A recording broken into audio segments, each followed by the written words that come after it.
I'm going to get,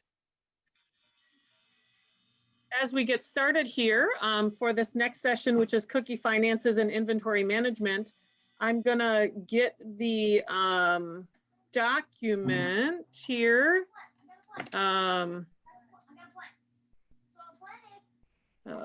Put into the chat log. So give me a second, please, to do that. And then we will get started. So we are now going to be talking about inventory management and money collection. Okay, so that should be in the chat log for you now. And let's see. Can you see the cookie finances and inventory management screen? Just making sure. Something else had popped up. So if you can give me a thumbs up if you're on camera, or click in the chat log. Yes, you can see it. I'm seeing a head bob. Yes. Okay, so here we go. I can see it. Okay, thanks. Okay, so ways to track your inventory. The three main ways are receipt books, spreadsheets, booth tally sheets, but whatever those three are that you use, the main way is in abcsmartcookies.com, because you need to transfer cookies to your girls from the troops cookies that you receive after you place your initial order. I'm not going to talk through today how to do transfers. That is a technology thing, and that is something that you will learn on January 30th if you don't already know how to do it. We do have some great information already in the troop guide. If you're more of a read and learn kind of person, you'll be able to see how to do transfers in there. It's spelled out very clearly on how to do transfers. So basically, this is more of how to track the inventory that you have. So I can't say enough about receipt books. They are the thing that you will use and you should use for everything related to cookies. Officially, you receive 3. However, you will have availability to a lot of them. Your product sales lead in your community has extras. We have extras at the council. So there shouldn't be an issue of you running out of them. So they will be used for every cookie or money transaction. You can see there's a section for cookies. And yes, I know this one says thanks a lot. I don't have a visual that actually says Tostiers on them yet, but that first line will change from thanks a lot to Tostiers. And then on the right-hand side is a money collection section. So if you give a girl cookies, you use a receipt. If you get cookies back from a girl, you use a receipt. If you give cookies to another troop, you use a receipt. If you get cookies from a troop, you ask for and get a receipt. If you receive money from a parent or a girl, you write out a receipt and give them that receipt as well. If you move cookies from one girl to another, you use a receipt. So basically, you use a receipt for everything. Some pro tips that I know some people do is they use a separate receipt book for each girl. So I expect you're going to have more than 3 girls in your troop, unless you're an older troop and not as big, for who's all selling. So again, request more receipt books. Use one for troop cookies received or exchanged. We have some that use one as a master and then each of the 3 below that. Put notes on the receipt of when you've made that transfer in Smart Cookies and what the transfer number is in it, so you know that you've done it. We have lots of receipt books, okay? A spreadsheet. Let's see if I can make this work. So some cookie coordinators like to use a spreadsheet for everything to record all of their cookie inventory, and then at the end of the season, transfer their information to ABC, because we know cookies move around. Okay, they're not static in the sense of sometimes Susie needs a few boxes, so Susie's going to get some cookies from you, or Susie's going to get some cookies from Patty, and they just move from girl to girl, and you want to keep track of all of that. So they will use a spreadsheet instead, and they'll have 3 different sections to that spreadsheet.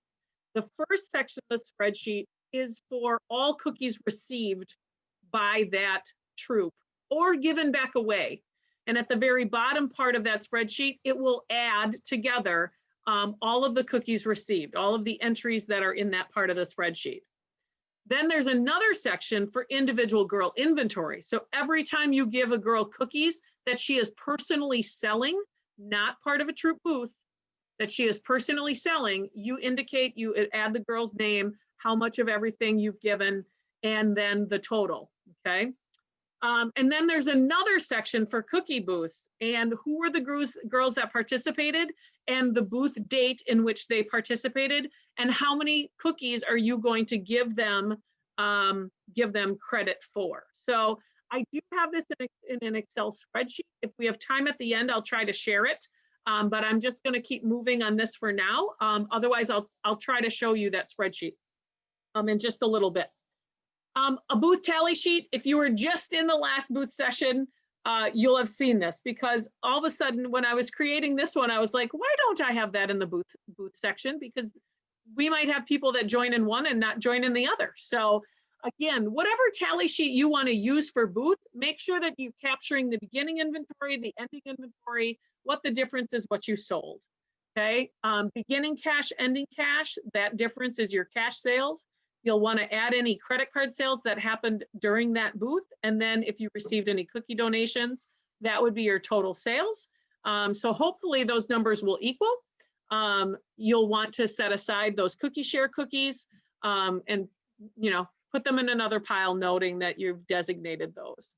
So this again is that bubble sheet that I explained in the last 15 minutes ago and how I use it. It's pretty awesome to use. We will have this sheet available on our website as well. It won't have all of, I could put it up this way, but it wouldn't have all of this because a lot of people use this bubble sheet for when they're handing out their initial cookies to girls. They make 2 copies of them and the parent gets to take one home with them and then they would keep one for themselves. But so this is a fun way to track your booth cookies sold. And then at the end, you would know how many boxes are sold and you could go back to that spreadsheet. But remember, you're also keeping track of how many girls were there, how many hours each of them were there. Because when people do their booths, I didn't talk about it, and I'm sorry I didn't talk about it. We ran out of time. In the other booth one is how do you determine how many boxes each girl gets? That's completely up to you. But general rule of thumb is if all girls work the exact same number of hours, you take the total sold divided by the number of girls that were there.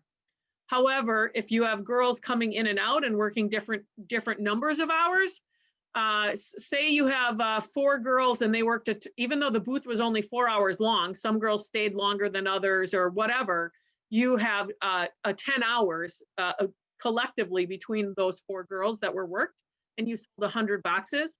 Your per hourly rate was 10 boxes of Girl Scout cookies. So 100 boxes divided by 10 hours is 10 boxes of cookies. So then if girl 1 worked 2 hours, she'd get credited for 20 boxes. So it all depends on how you want to do that, but that's for another conversation. So, and I like math, so I talk through that fast. So I'm sorry if those who aren't as math savvy and don't do formulas and numbers a lot. But so this is a tally sheet that you can use for the booths that you have. I know this is what my volunteer for my daughter's trip uses all the time, and we love to use this form. So the other parts of inventory management, besides keeping track of it all, is what do you do about these other things? So you're gonna have, unfortunately, some damaged cookie boxes. Well, what do you do about that? Hopefully you'll have some cookie share sales. You may need some more cookies, and how do you get those, whether it's through planned orders or the Badgeline cookie swap site, and what about cookie returns? We hope through your inventory management that you manage down to 0, meaning you sell all of the cookies that you have. So damaged cookies. Occasionally, it's really weird that it happens, but occasionally you will see, you will see a case of cookies come, you'll open it up, and the top layer will have, maybe it's supposed to have 4 across, but the top layer has 1 in this direction, another 1 in that direction, and 1 in the middle, cattywampus. So there's no way for all 4 boxes to fit because 1 got flipped around. Take a picture of that configuration for us Email it to info@gsbadgerland.org with a subject line of damaged cookie credit. Include your troop number, the flavor, the number of boxes of cookies that were damaged, or if they were missing in that case, and then the lot number from the box or the case. So on every single box of cookies, there is at the very end a lot number. It's usually numbers and alphabetic letters combination, eight long. And it's going to be the same for the packages that are in that case as well as that case itself. Okay, so find the number somewhere, include that in your email to us.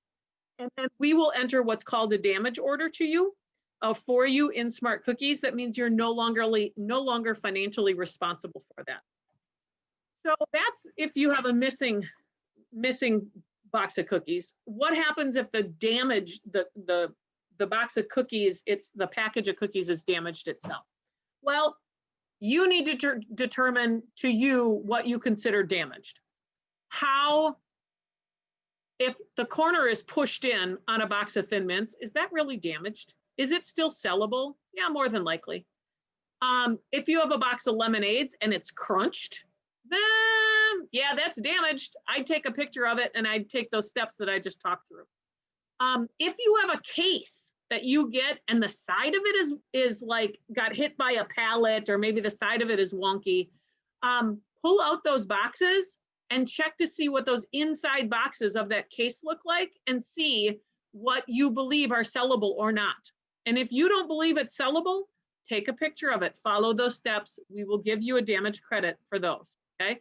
And then record that you're getting a damage credit on your spreadsheet if you're using that spreadsheet, you know, across that. So to remind you that, oh yeah, I don't have 3 boxes of lemonades because they came in wonky or were missing or whatever it happens to be, okay? Cookie share. What is cookie share? Cookie share is a way for girls to upsell to their customers, technically, and a way for your troop to do good in the community, or the girls to do good in the community. So unfortunately, we have some people who don't want to buy Girl Scout cookies for whatever reason. Or they have bought so many Girl Scout cookies, they don't want any more in their house, but they still want to support that girl or that troop. So what you do as a troop is in your troop meeting, you talk about organizations that you want to support. Maybe it's a food pantry. Maybe you have someone who has military family overseas, or military organizations that you want to partner with. Or you do, in a non-COVID world, you do programming with a local assisted living facility, okay, where girls could go in and do a Valentine's Day party or whatever it might be, and you want to support them. And maybe you still support them even without going there and doing stuff. This is a way when a customer says, I don't want to buy for myself any cookies, that the girl could say, well, our troop is making a donation of cookies to the food pantry. Would you be willing to support our troop with a couple of boxes of cookies to that? And, or maybe they bought 4 boxes and, you know, but our cookies sell for $4 a box, unless it's gluten-free. And so $4 a box, that's 16 boxes, $16, and they hand you a 20 and you say, would you like another box of cookies, or would you like to donate the $4 to our cookie share campaign, or would you like your change? You're more than likely either going to get the first 2 to happen, okay? And so the customer pays for the cookies, but does not receive them. Cookie share cookies and money go back to the troop to donate. Troops decide where to donate, and at the end of the sale, they'll deliver them to their cookie share cause. As you can see, if your troop donates, you don't have to be technically a Dane County troop, but if your troop donates to a Dane County food pantry, we are still doing our partnership with the Dane County Dairy Council, and they will donate a half a gallon of milk for every box of cookie share cookies purchased and donated to one of those pantries. And they are doing up to $3,000 this year of a milk donation. So we thank them for that partnership. That's always a fun one to do. And if your girls participate in the cookie share program, they will earn the patch. Now, what do you mean by participate? If they help promote it, if they actually have sales, or have sales, we consider that participating. So they would earn the patch, and you would just indicate that later on. Planned orders and the SWAP's website and returns. So when you need more cookies, you can choose to place a planned order in Smart Cookies to receive the cookies from a cupboard near you. Those orders are placed Thursday nights by 10 p.m. for receiving the following week about Friday, okay? If your cupboard is already full of cookies, it's potential you could get it early, but if they are waiting on a delivery from us and we are waiting on a delivery from ABC, it's gonna be Friday, okay? You do need to place those in full cases unless you are placing an order on April 8th or April 15th. Those planned orders will be in packages and do not have to be in full cases. The only thing with the 15th is that because that is so close to the end of the sale, those flavors will not be guaranteed. Okay, that's basically what the council has left over. We will guarantee orders on the 8th because that is when our order taking troops will be placing their first planned order to get cookies, okay?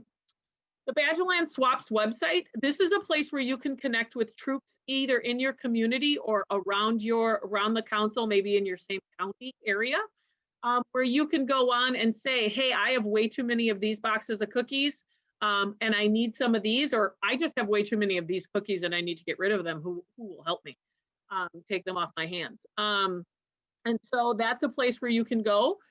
So go there looking for more cookies. Maybe you missed the Thursday deadline and you do need more cookies.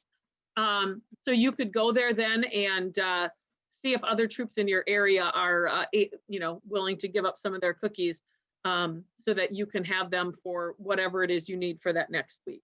So we do allow our troops to return cookies. You can return up to a half a case, which is 6 boxes per each girl registered in your troop. Almost everything else that we do with this sale is per girl selling average. We're talking about the selling girls, okay? On this one, we're interested in the girls you have registered to your troop. So if you have 12 girls registered for your troop, but only 10 are participating, we worry about the 12. So you would be able to return up to 6 cases of cookies. If you have 11 girls registered in your troop, we're not taking half cases back. We're only taking back full cases. So you get to round up. So you get to round up to 6 cases as well, okay? We do have specific times in which those can be returned, and you can see those on the screen. Tuesday, April 6th, and Wednesday, April 7th. Why is that? Well, the weekend before is Easter. Why also the middle of the week? We're expecting planned orders to come in from our order taking troops on the 8th. So we want to know what you have left over that we're taking back from you so that we can use those to support those troops that are just placing their planned orders, okay? So that is how the returns work and when they are going to be happening. As you can see, for most of you, you probably already know this, the Madison office has moved. So we don't know where that one's going to be yet, but we have a hot lead on a great location. So we'll know more in time for the sale. And then also note that if you would normally go to the Platteville Service Center, that is Tuesday only, that you'll be able to return there. So please be aware of that. So let's actually, before I move into cookie finances, Courtney, I want to open this chat log up here and see what kind of questions we might have. Wonderful. One of the questions came in. Can it be a rule that troops put where they are from so you know how far they are from you? Actually, it is a rule. If you read the sample, when you go into the Badgerland Swaps website, the sample post that is up there for you says, please tell us your troop number, your first name, what community you are at, whether you need cookies or whether you have cookies to swap with someone, so excess cookies. So yes, please. Not everybody follows the rules though, we know. And so that would be helpful, or follows those guidelines, I guess, more than a rule.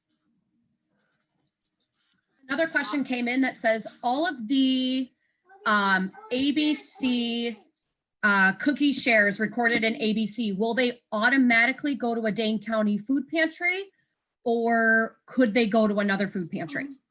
So there are two types of cookie shares, which I didn't share in this because we're talking about inventory management for your specific troop.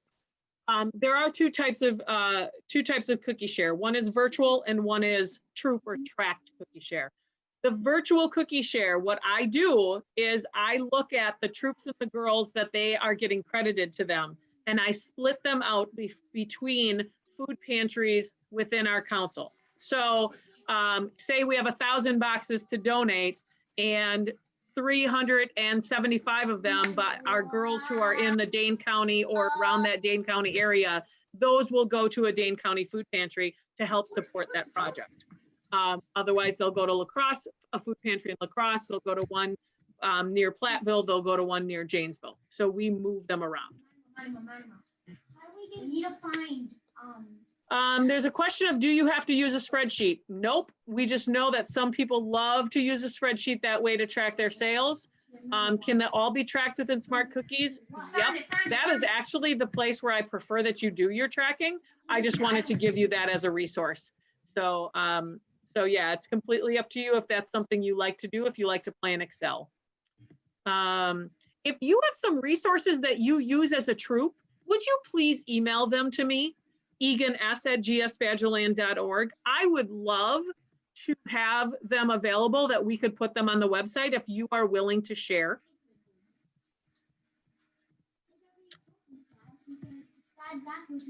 Did I hear you correctly? Troops can place an order for packages on 3/8. No, April 8th, 4/8. Cupboards will already be closed by then. Our cupboards are only open until April 6th. April 4th. That's the last weekend that they are open. And then it's council cupboards for the last 2 weekends of the sale. Can a customer buy cookie share, troop cookie share online? They can buy cookie share online. If they buy them virtually, off of the girl, if they buy them through the direct ship process, they are virtual and council. If they are bought through the girl delivery choice, I believe they are also virtual, but off the top of my head, I will have to research that. I will have to ask Paige because I haven't looked at those in a while.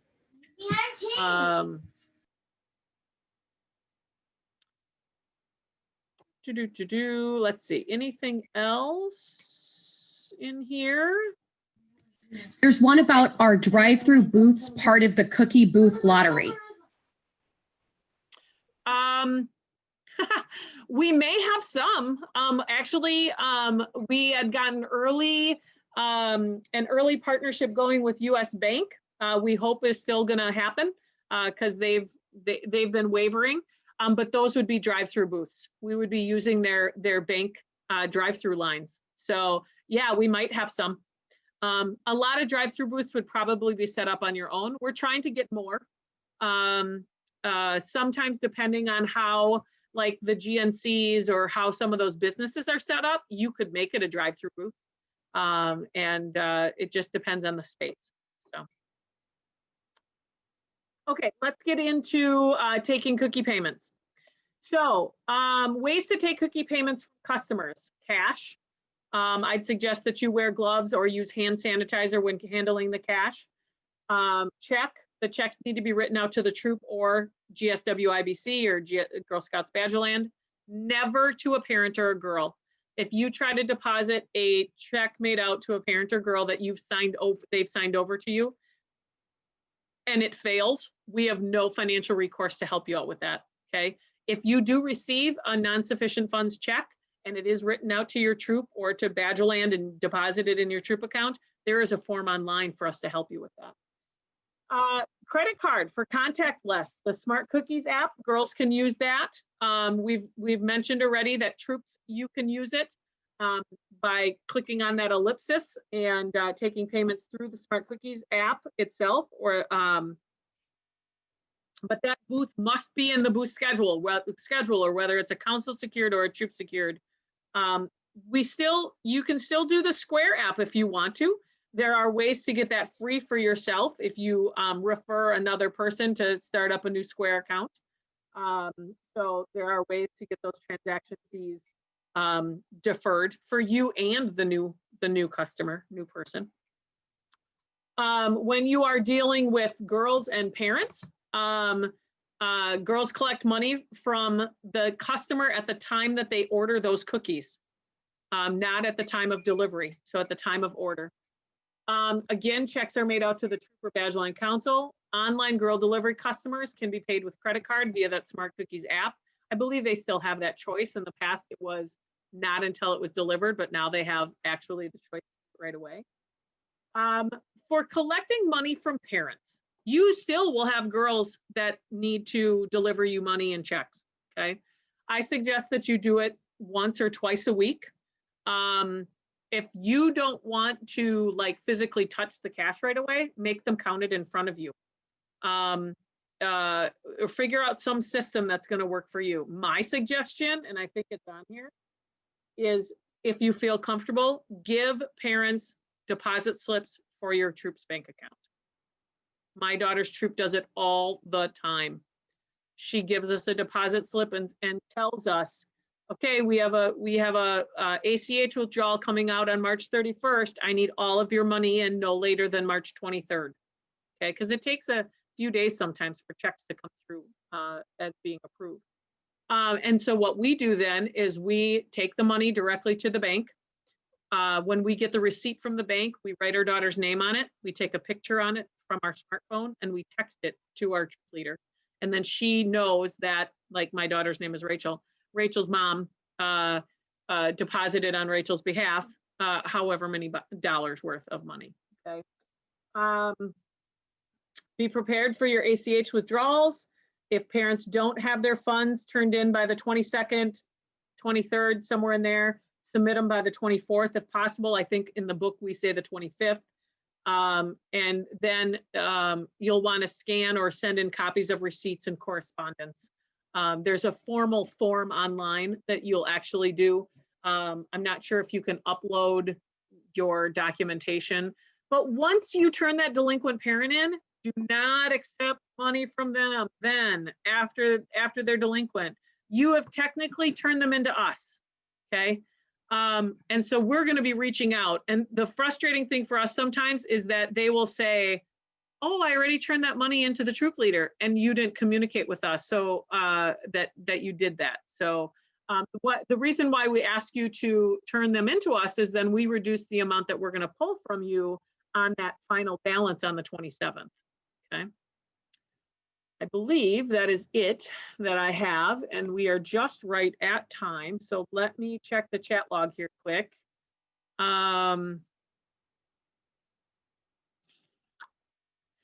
So good question regarding funds from online sales. So technically those credit card funds are received by the council. And you are credited for that payment in Smart Cookies. So we don't actually take the money from our bank account and push it into your account and then just pull it back on one of those ACH withdrawals. What we do is we credit you in Smart Cookies that we received a payment from you. So it reduces the amount that you owe us. Glad to hear there's another troop leader who does it. What are the rules for parents and girls who are delinquent last year? If they still have an outstanding balance with the council, and if you're not sure about that, please reach out to our finance team at Badgerland. They know that information. I do not. What happens is delinquent parents, we take that information, we process it in Smart Cookies, we send it on to finance, they start working with the delinquent parent. They will find out, but what happens is that girl can still participate. This year with everything having so much more opportunity for girl delivery and that kind of stuff, they can send out e-cards, but they can't click on girl delivery. It has to be direct shipped only. and then they can participate in troop booth sales, because in both of those cases, they aren't getting cookies and they aren't collecting money, because last year they showed us they don't have the ability to turn in money that isn't theirs. Okay, so that is that's that information. What's the best way to keep track of parents depositing money to the bank? I'm looking at records. So you can, so for example, what my troop leader does is I've texted her that we deposited $150. I've texted her that receipt. So then she can go into Smart Cookies and apply a girl payment. There's a finance tab, and you'll learn this January 30th, and you can do that. My other suggestion would be that you're using that receipt book. And so if you have a receipt book for every girl, you take one of those receipts, leave it in there, but then write on the receipt the $150 and staple to that receipt the copy of that. Well, if you've printed it off, the copy. If you didn't print it off, I would suggest that you either download that text message somehow if you're capable of doing that, or forwarding it to your email, or writing on there that it was deposited on this specific date so that you know. Who's the contact at the finance team? I believe that would be Kim Toussaint. If you want to, you could probably just email info@gsbadgerland.org, and they would be able to get that over to Kim for her to verify for you. Oh, what to do if the parent forgets to text you? So here's an idea, and I'm not sure, it depends on your bank. What my suggestion would be is on that deposit slip, if there's somewhere for them to write their daughter's name, like maybe next to the date, because you have to date a deposit slip. There are some banks that take a photo of that and have that available in their online profile for your troop, that you might be able to click on that and see that. If not, my suggestion is you're going to have to reach out to the troops and just say, hey, the parents, or if you give a report to each of the parents about here's how much you owe, and and the parent says, I did a deposit of $150 on this day and you don't have it recorded. Well, they're going to come at you and let you know that you have a wrong amount for them. And then you just kindly say, oh, you must have forgot to message me. Could you send me a picture of that so I can verify that?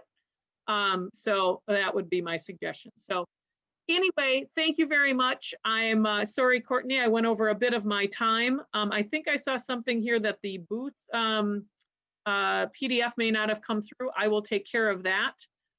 Can customers venue you money? Last question. If you personally know that customer, I would say that it is up to you if you would like to do that, but technically this is a cookie business and Venmo does not allow for business transactions. So that is completely up to you. If you are at a business like a Festival Foods or something conducting a booth, I would not Venmo there.